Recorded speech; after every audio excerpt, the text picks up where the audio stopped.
Good evening, everybody. Welcome to a TED Talk. I'm so glad you could all make it. We are all here today to learn a little bit more about relationship building and how that looks at a higher education setting.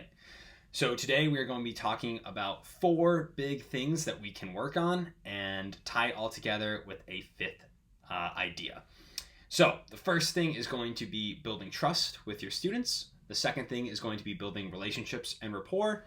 The third thing is getting to know your learners. And the fourth thing is what do we do after we've done that and we have a disagreement or different viewpoints in the classroom? So those are the four things that we need to work on as educators in higher education. And the fifth thing we're going to get to is tying that all together under the Christian world viewpoint. So, building trust with the students. Extremely important. Trust is the foundation of any relationship, especially an education relationship.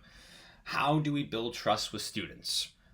The biggest way is transparency and honesty. If we as educators let students know expectations, we let them know our philosophy, we let them know what we are going to be doing this year and how they can perform this year, we form a relationship of trust with the student.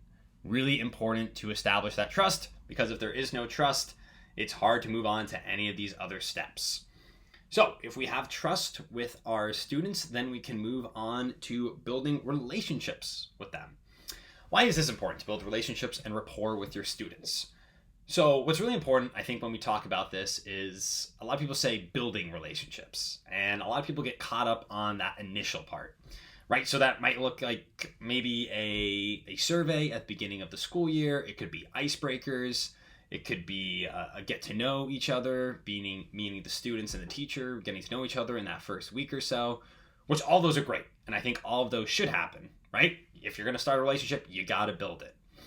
I think where a lot of people get lost is continuing to grow that relationship and the rapport with the students. How do we do that? Are we going to do icebreakers and meet and greets every week? Most likely not. So how do we do that then? By simply just communicating with the students, right? And communication looks like a variety of things. It could simply just be infrequent conversations, informal conversations, but it could also be continually giving them feedback, right? If we are not giving our students feedback, it's hard to continue to build that relationship in the classroom, right? We are there to continue to make sure that they are doing well academically. We're trying to get them to be self-guided learners. And if we are not giving them that feedback, then they cannot accomplish that. How do we get to know these learners, right? Kind of ties in with the rapport and building a relationship, but how do we really get to know them? I would say just simply talking to them is a great way to start, right? We talk to them, we get to know them, we know about their background, we get to know about their beliefs, their interests, and especially at the higher education level, right? What have they done previously? What is their past experience? Really important to bring their past experience into the classroom. And also, why are they here? What are they hoping to accomplish? What are their goals? So if we don't know either of those about our adult learners, it's going to be really hard for us as instructors to help them out. So I think especially we really need to focus on why are they here and what is their background?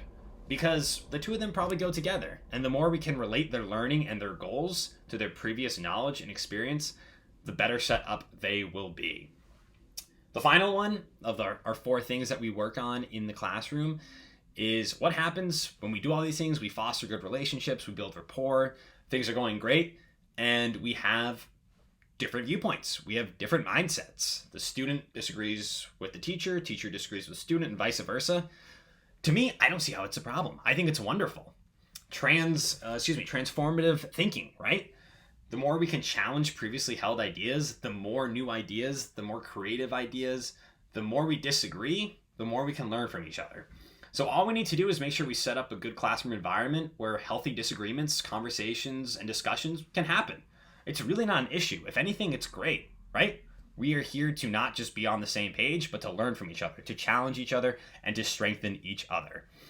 So, with all four of those done, there is the final, how does this tie in the Christian worldview? I think it's very simple. I like to always think about the golden rule. Treat others how you would like to be treated. So if you were a student, if you're in an adult who's going back for education, how would you want your professor or your instructor or your teacher to treat you? And I think that's what we as educators always need to keep in mind. Would I like how they're trying to build trust? Would I like how they're trying to build rapport? Or would I like how they disagree or don't disagree with me? Right? All these things we need to keep in our mind. And if we do that, we should be well on the way to success. Thank you for coming to my TED Talk and have a great night.